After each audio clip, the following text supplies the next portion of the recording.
And then he eventually airs the story on TV, Oh my and God. then it becomes a big deal. Yeah. So there are a couple instances in this book where, the editors at least had to make some kind of decision. Should we do this or not?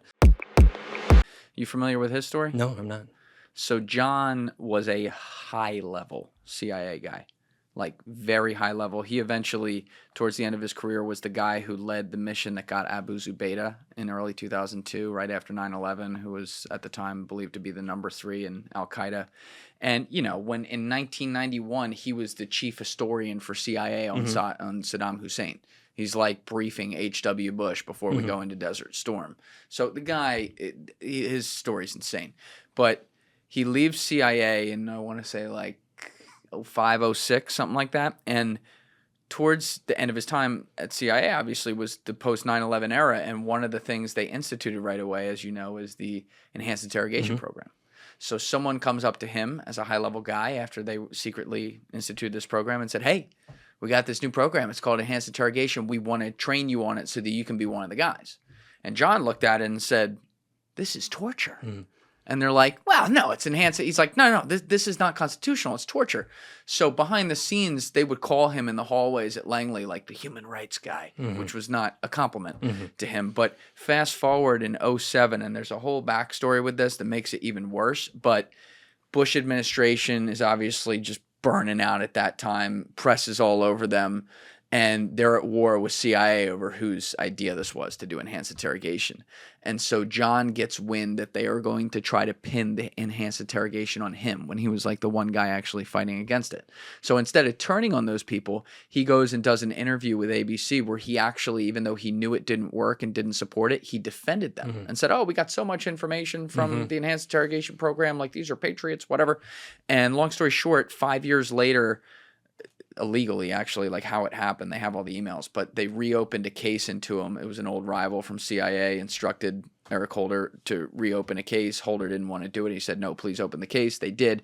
John ends up going to jail, taking a plea deal for 2 years, and becomes a total dissident, obviously. But, you know, he talks about how the press is actually something that they can totally manipulate because they can give them a sacrificial lamb and change the narrative of the story, or give them something far more simple. Another guy I've had in, Joby Warwick. Are you familiar with him? No, I'm not. Joby's a Pulitzer winner, been the national security reporter for the Washington Post forever, written several books, great guy. But he the very first time he was in here, he's been in here 3 times, but episode 134, like, he talks about this. It was like 50 minutes in that podcast. He was like, you know, there's a difficult thing that happens where we'll work on a story, get it all the way towards the finish line, be talking to people, and then we'll get a call from our friends, right? Because you know these guys, you're friendly with them at CIA or wherever it is, and they're like, hey, you guys are on the right path here, but if you report this, fucking 150 people are going to die. Here's why. Here's how. Please don't do that.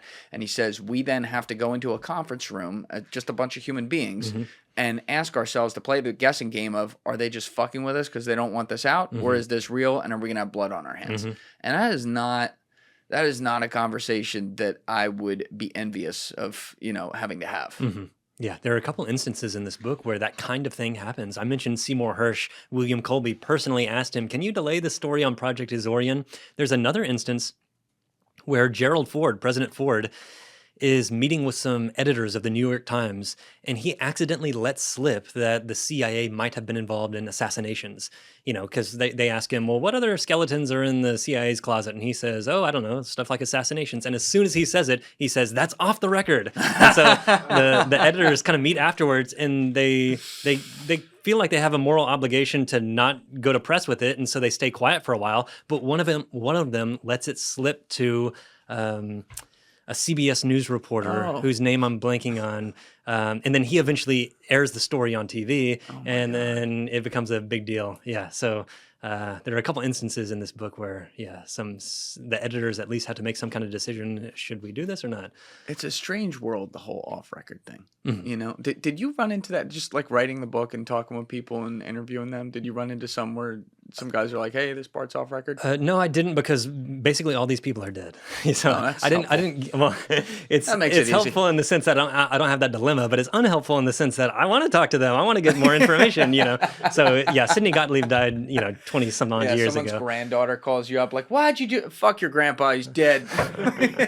Well, I'm happy to say, at least for my first book, The Dirty Tricks Department, Stanley Lovell, that guy in the OSS, I mean, he's long dead, but I interviewed his grandkids before the book, and afterwards they wrote back to me saying, we really like the book. And I thought, I'm glad they enjoyed That's it. cool. It's not as if I changed the book because I wanted to please them.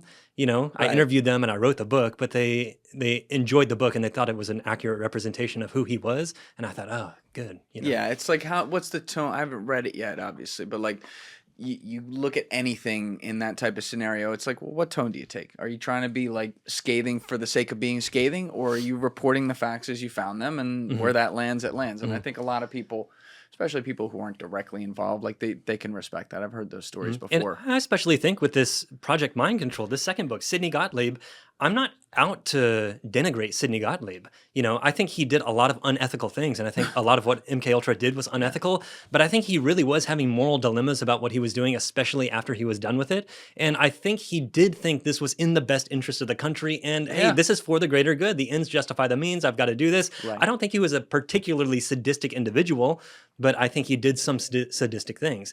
Now, that being said, I do think there are at least one character in particular in this book who was just out to do it for the fun, and who was that? sadistic. His name is George White.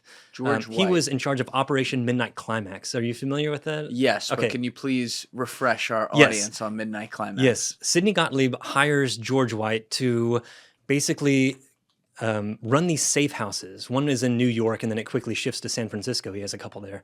And at these safe houses, he would, especially in San Francisco, hire prostitutes to slip LSD to their unwitting clients while George White is watching behind a one-way window. Yep.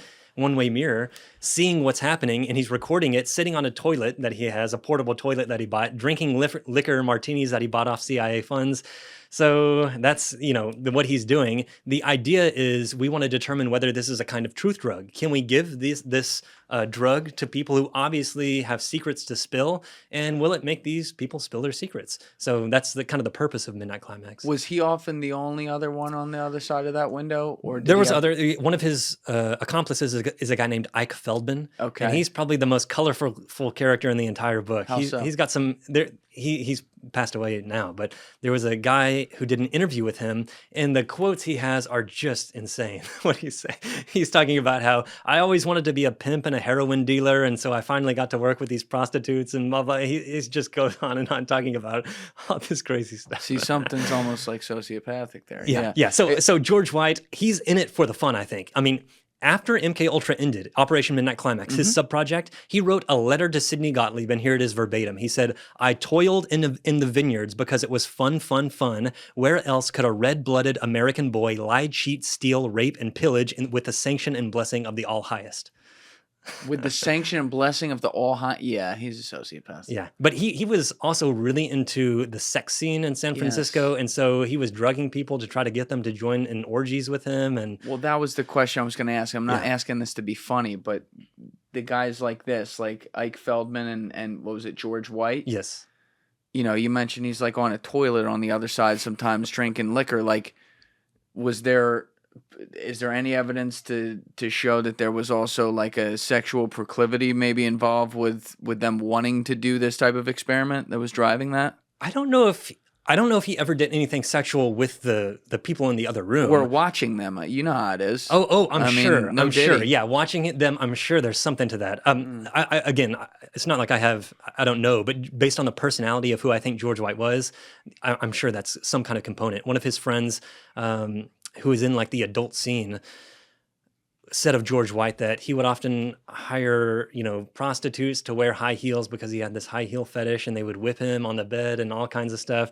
And he would try to get people to join into orgies with him by giving them LSD. One of these women named Clarice Stein, She and her friend were over at a party at George White's. Her husband had previously been at these parties, but he was away on a business trip, and she had her like baby with her that she had brought just to stop by and say hi to everyone. He dosed her with LSD, and she kind of went into this manic state. She ended up going home.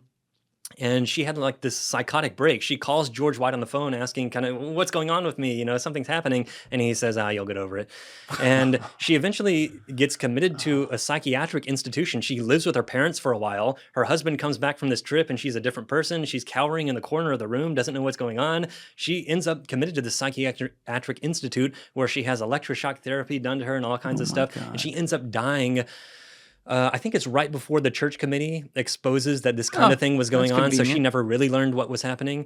Right after the church committee, there was something set up called the Victims Task Force that tried to find the unwitting victims of George White's drug experiments, and they identified several people and told them what had happened to them so that they would have the opportunity to sue the CIA, and she died right before that, so she never learned what happened. Yeah, that's not fishy at all. Died right before. That's the thing. Like, there's a lot of people who die right before they're going to say something when it involves this stuff, and you're not a tinfoil hat person to be like, you know, walks like a duck, quacks like a duck, fucks like a duck. It's usually a duck.